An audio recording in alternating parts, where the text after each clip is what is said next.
अपनी बना ले, तुम्हें चिंता ना करे। चावल चढ़ाया है बिना मिर्ची बनाओगी तो थोड़ी सी ले लूंगी, ना जरूरी बिना।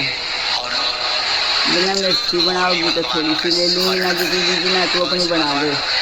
शंकर भगवान का सर्वश्रेष्ठ सुंदर नाम है चंद्रमौली।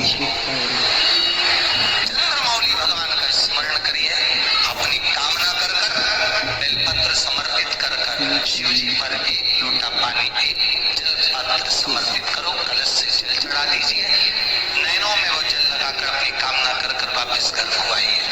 अगली पूर्णिमा आएगी, जो कामना करी है मेरा चंद्रमौली भोलेनाथ।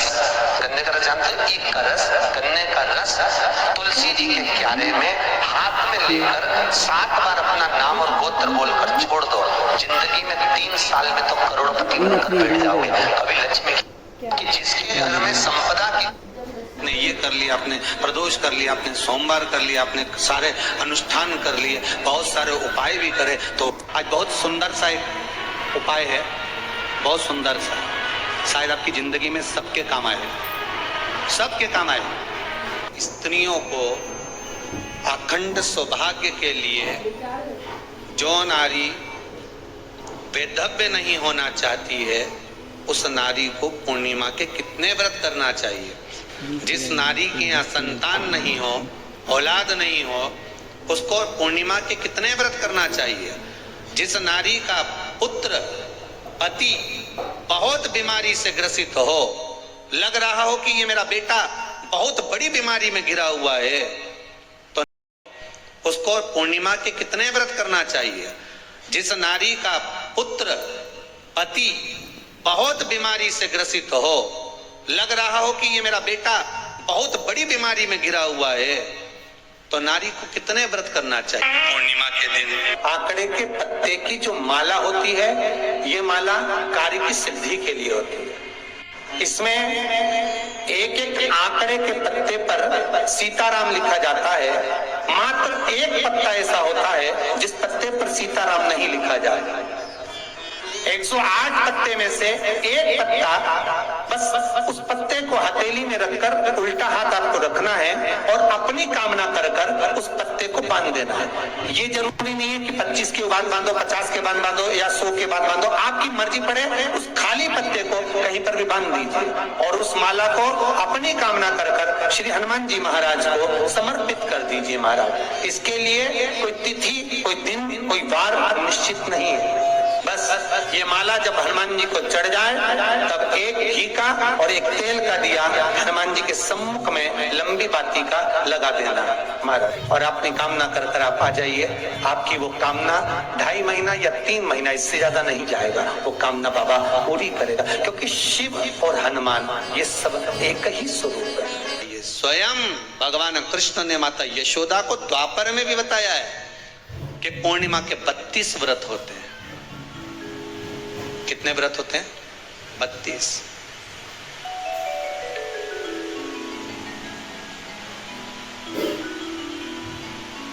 स्वयं भगवान कृष्ण यशोदा रानी को, माता यशोदा जी को भी बता रहे हैं 32 व्रत।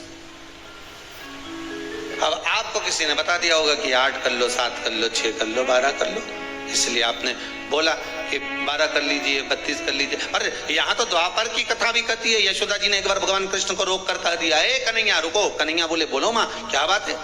कन्हैया जरा रुकिए, इधर आओ जरा। भगवान कृष्ण आए। हाँ माँ बोलिए। किस जगह का प्रसंग है ये? जिस समय पर राधा रानी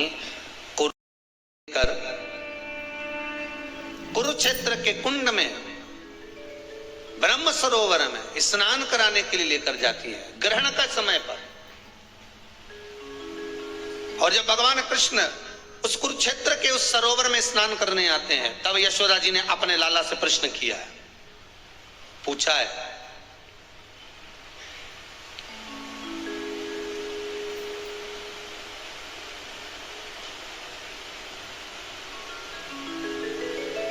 कि नारी वेधव्य होकर ना मरे।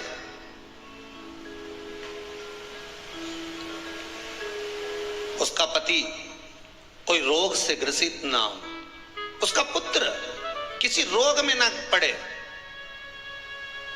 अरे भाई कितना सुंदर संवाद लिखा है। अगर किसी माता का पुत्र मान लो किसी नशे में डूबा हुआ है, कोई नशा कर रहा है और गलत नशा है, आपको लग रहा है कि ये नशे में डूबा हुआ है, आपको लग रहा है कि ये गलत जगह पर डूब गया है, आपको लग रहा है कि मदिरापान में, मांसाहार में या अधिक गांजा आदि का जो भी नशे होते हैं, जितने भी नशे, उसमें डूब चुका है। और माँ उसको समझा रही है, तू नशे में मत डूब, तू इस काम को मत कर, तू ये गलत कर्म मत कर। माँ उसको समझा कर हार गई। तो मेरा माताओं से निवेदन है, आप उसको समझाना बंद कर दो, एक काम करना प्रारंभ कर दीजिए। हमें जो शिव महापुराण के माध्यम से शास्त्र कह रहा है कि आप 32 पूर्णिमा के व्रत प्रारंभ कर दो। उसमें करना क्या है आपको?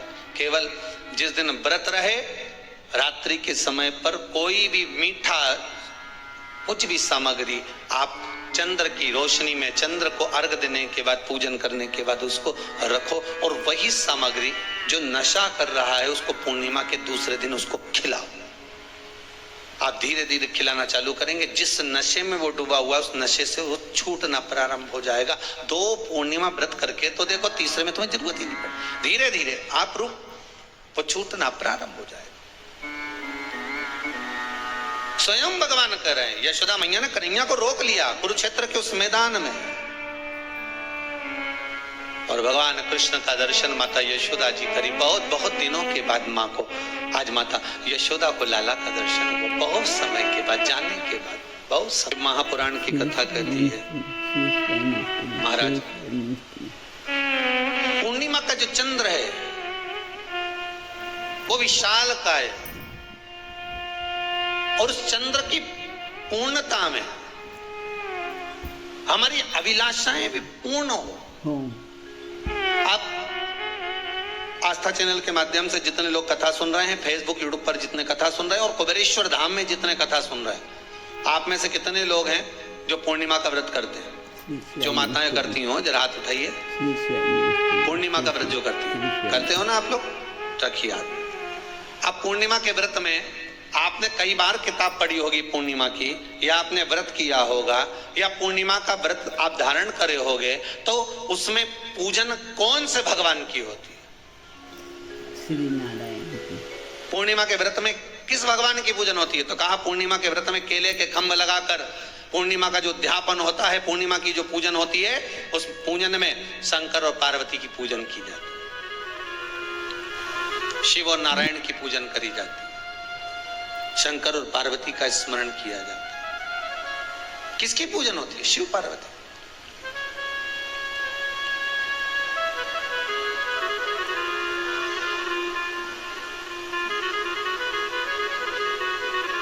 क्यों शंकर और पार्वती का पूजन क्यों करा जाता है पूर्णिमा के व्रत में? क्योंकि शिव और माता पार्वती ही केवल एक ऐसे हैं जिन्होंने अपूर्ण लक्ष्मी को भी पूर्ण बना दिया था। किसको पूर्ण बनाया है? लक्ष्मी। शरद पूर्णिमा के दिन अगर आप शंकर भगवान को एक लोटा पानी अगर शिव को समर्पित कर रहे हो, श्वेत पुष्प को रख कर शंकर जी के ऊपर सफेद फूल को चढ़ाकर अगर एक लोटा जल भी, एक पात्र जल भी शंकर को समर्पित कर रहे हो, तो ये लक्ष्मी के लिए ही तो कर रहे हो। और कौन सी लक्ष्मी? पूर्ण लक्ष्मी। पूर्ण लक्ष्मी। आपको श्री शिवाय नमस्तुभ्यम, हर हर महादेव। आप सभी का मेरे चैनल धार्मिक वीडियो पर स्वागत है। पूज्य प्रदीप मिश्रा जी ने पूर्णिमा के बहुत ही अच्छे उपाय बताए हैं। पूर्णिमा का दिन बहुत ही खास होता है। इस दिन सभी महिलाएं व्रत रखकर अपने बच्चों और घर की खुशी के लिए व्रत धारण करती हैं, और इस दिन खीर का भोग भगवान को लगाकर प्रसाद के रूप में सभी को दिया जाता है। माना जाता है कि ऐसा करने से लक्ष्मी की कृपा हमेशा हम पर बनी रहती है। पूज्य प्रदीप मिश्रा जी ने कथा में बताया है कि पूर्णिमा के दिन अगर हम एक आखा दाना चावल का भगवान शिव को समर्पित करके 1 लोटा जल समर्पित करते हैं तो हमारी हर मनोकामना पूर्ण होती है। पूज्य प्रदीप मिश्रा जी ने बताया है कि इस दिन भगवान शिव ने माता लक्ष्मी को पूर्ण लक्ष्मी बना दिया था, यानी कि महालक्ष्मी बना दिया था। तब से महालक्ष्मी ही लक्ष्मी माता को बोला जाता है। पूज्य प्रदीप मिश्रा जी की कथा और उपाय अगर आपको पसंद आए तो प्लीज़ लाइक कमेंट शेयर ज़रूर करिएगा मेरा चैनल, क्योंकि मेरे चैनल पर आपको पूज्य प्रदीप मिश्रा जी की नई नई कथा और उपाय सुनने को मिलेंगी। इसलिए आप पहले मेरे चैनल को फॉलो करिए, लाइक कमेंट और शेयर ज़रूर करिए। श्री शिवाय नमस्तुभ्यम। आप सभी की मनोकामना पूरी हो, इसी मनोकामना के साथ श्री शिवाय नमस्तुभ्यम।